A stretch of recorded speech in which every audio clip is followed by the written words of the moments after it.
Well, hello and welcome to Facebook Live with Dr. Brie. Sorry for starting a little late for y'all here. This is Supporting Sensitive Systems Part 2. So, today we're talking a little bit about what makes people sensitive. We talked about this last Facebook Live with regard to the MTHFR methylation gene, and today we're going to be talking about catecholomethyltransferase. So, a little more biochemistry over your lunch hour today to help you understand the genetics of sensitive folks. So last time we talked about the gene here. This is the methylation gene, MTHFR. You can remember here that the whole point of this cycle was to kick off a methyl group, and the methyl group tagged things for trash. So that lesson is going to come back again today around the genetics of sensitivity. So sensitivity we defined last time, and it's a broad word, but what I find about people with this specific gene is it makes you more sensitive to stress, mood, and hormones. So that's a big topic right now with regard to perimenopause and how women and men feel. I always say that this is our new world gene, right? This is the gene that caused people to say, I'm going to sail across the ocean and I'm going to go to the new world and check it out, because we see this a lot in that kind of dopamine seeking behavior. And it in fact impacts specifically those genetics. So if we look at the enzyme here, how does it work? So it's the catechol O methyltransferase. So we know right already that the methyl group is going to tag on to trash when you're trying to let go of something. So that'll come back in a minute. The ACE is an enzyme. Anything that ends in ACE in biochemistry means it's an enzyme. This is a specific enzyme, the COMT, as we'll call it, that breaks down catecholamines, which is a fancy medical term for your adrenaline hormones, epinephrine and norepinephrine primarily. Epinephrine is your primary run from a bear hormone. Your sympathetic nervous system is driven by epinephrine primarily. And when it's high, it signals the brain to release cortisol, or the adrenal system to release cortisol to go back and feed back to the brain, like, we're running from a bear. And that cortisol elevation over time can put weight around the middle of your body. So, particularly around kind of the belly area. This is the belly fat that people get from chronic stress. Norepinephrine is a little bit more of a peripheral nervous system response, but same kind of thing. It kind of gets driven up by your stress response. This enzyme COMT also breaks down your dopamine and to some degree your estrogen levels. So we'll see that in our next couple of slides. COMT enzyme is found in the brain and the liver. It's really important in neurotransmitter regulation, especially in the prefrontal cortex where your thinking brain is, the front of your brain, and it helps regulate your dopamine levels, impacts your cognition, particularly brain fog, mood, and stress response. So how does it work? So this is courtesy of Genova Diagnostics. This is a little more of the health implications of different variations. The amino acids, we're going to get technical here for a minute, are the ones that actually show the variation. So we have three different options here for COMT genetic uniqueness. We have the val-val version, which is, AKA normal, right? The val-met version, which is also known as heterozygous, one normal, one supposedly abnormal. And then we have the met-met, which is, two different amino acids there. So that's kind of the more abnormal position. So homozygous for two abnormal mutations. Now, I don't want to say normal and abnormal because that's just what makes us unique, right? This is what makes you you, what makes me me.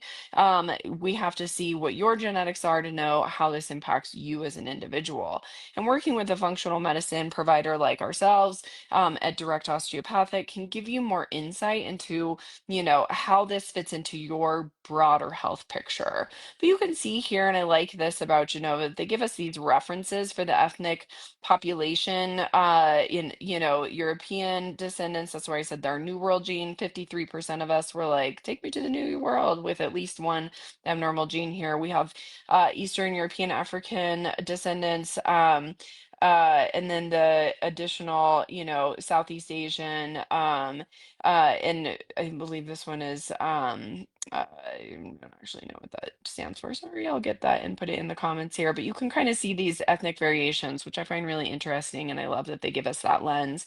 But the clinical considerations when somebody has at least one abnormal copy is to really understand how this impacts the additional biochemistry that we have. So again, the met variation can make people feel a little more stressed, a little more anxious. Okay. How does that work? The val can sometimes help you feel a little too calm or have difficulty focusing. So is one normal and one's abnormal, right? It's all a matter of perspective. But this is what makes some people unique and how they respond to their dopamine and again, their stress response. So I like to look at biochemistry, but I'll leave this slide in here for everybody who wants kind of the written version. But if we look at the biochemistry here, this is the biochemistry courtesy of ZRT's neurotransmitter testing, which is part of our brain health program. I love ZRT. They do a great job helping us understand the complex biochemistry that human beings have.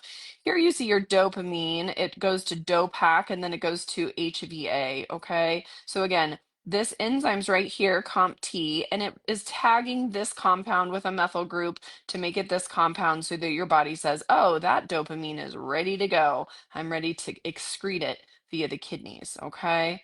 So that's what this, or the liver, but that's what this is doing. This enzyme's tagging this for trash, saying, I'm done with this dopamine. We forgot to circle it here in this handout, but you can see there's another one here on norepinephrine, and on the epinephrine, it's also metabolizing and detoxifying our stress hormone, epinephrine. So what I say to folks who have one or two abnormal, supposedly abnormal copies of the COMT enzyme, I say, what happens for you is that the stress hormones just hang around for longer. What does that mean? Means if somebody else, let's say your partner experiences a stressful event and you experience the same stressful event, your partner has two normal copies of COMT, you have two abnormal copies. You are likely to hang on to that stress for a longer period of time. You just literally have a biochemically harder path in letting go of it and detoxifying and eliminating these stress hormones. And so what happens is you actually feel the stress for longer. That's normal for people who have two genetic unique mutations in the COMT enzyme. So it doesn't mean there's something wrong with you. It just means you need a little more support, a little more patience, a little more grace with yourself, and a little more time to detoxify and metabolize these hormones. Because if these run from a bear hormones stay around for a little bit longer, you're naturally going to feel more stressed for longer. So, how do we support that? We can support it with the cofactors you see here in orange, which are on our last slide. Magnesium and SAMe are highlighted here, and you will see those again in a few minutes. So again, how does it impact your dopamine? We saw here your dopamine's a big player. We've heard about dopamine. We hear about dopamine and mood and attention, focus, ADHD, depression, anxiety. Dopamine's a pretty complex neurotransmitter. But if we were to simplify it here, people with the quote unquote normal COMT2 val amino acids there, they have kind of lower dopamine levels and they can have a little more stress resilience because of that and faster kind of metabolism, right? Valmet can sometimes have a medium level of dopamine, feel a little bit more balanced, and the met can have a high dopamine level, which actually can stimulate stress and anxiety, make you less resilient, but give you a quicker, sharper wit. See? So there's no good or bad here. They're just differences in how we impact these different systems with our genetics. So here is another image slide from our hormone program, Endo Plus, and Genova's awesome test here. This is the biochemistry of your estrogen metabolism. Men and women have estrogen, but in women, it's particularly important to this pathway of letting go of your strongest estrogen, your estrone. So your estradiol metabolizes into estrone. You can see here the enzymes involved, and COMT is involved in some of this estrogen metabolism and how you let go of it.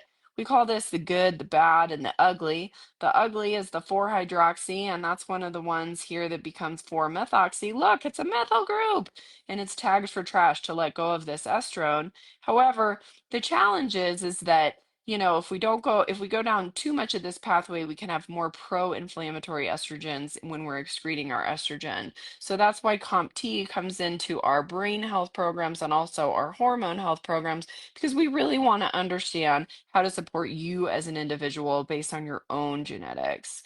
So when we want to support this enzyme, some really easy nutraceutical solutions, remember to talk to your own healthcare provider before adopting any nutraceuticals, if you make sure they fit well with the rest of your medications. But magnesium is a great one for COMT enzyme support. 400 to 800 milligrams is the nightly dose, but most over-the-counter magnesium can cause loose stools. So be cautious of your version that you're taking. And most individual capsule versions of magnesium are very low dose, like 100 to 200 milligrams. So be sure and check the milligram dosing and how many capsules you need to get to this milligram dose. Magnesium glycinate's a better option if you tend towards looser stools, or you can work with a healthcare provider to find different versions. I also like mag-threonate for brain health in particular, but it is harder to get a higher dose without some of the more nutraceutical companies. We use Zymogen Optimag because it has a really nice blend for the brain. CME is another supplement that's sold over the counter for anxiety and depression. It actually is a twice a day, 400 milligram minimum dose. CME is really interesting because it supports the COMT, but it also supports some of the methylation cycle of the MTHFR. So if you're not sure in which way you're sensitive, CME can be a powerful nutraceutical. It is a little expensive, but it has actually pretty decent studies around mood and also some joint health benefits. So that's kind of a low hanging fruit for some folks. But again, every nutraceutical can have side effects just like medication. So make sure it's a good fit for you with your own provider. And the last one is DIM, diindolylmethane. This is one that we use a lot in women's health for healthy estrogen metabolism. If you're on estrogen replacement therapy or an estrogen patch, it's not a bad idea to also be on DIM to kind of balance that out. Some people think that it lowers your estrogen level to be on DIM, but it really doesn't. It just helps with those healthy estrogen metabolism pathways. DIM can also help if you're really sensitive to your own estrogens increase right before your period with breast sensitivity. If you have that breast pain, fibrocystic breast disease, DIM is a known nutraceutical. Fun fact, it is actually from broccoli. It's what makes cruciferous vegetables anti-cancer is this compound DIM, and it really helps with some of that healthy estrogen metabolism, which can be an issue for some people with the COMT enzyme genetics. So that's my little educational lunchtime snippet on sensitivity and genetics around COMT mutations. I hope you have a great day.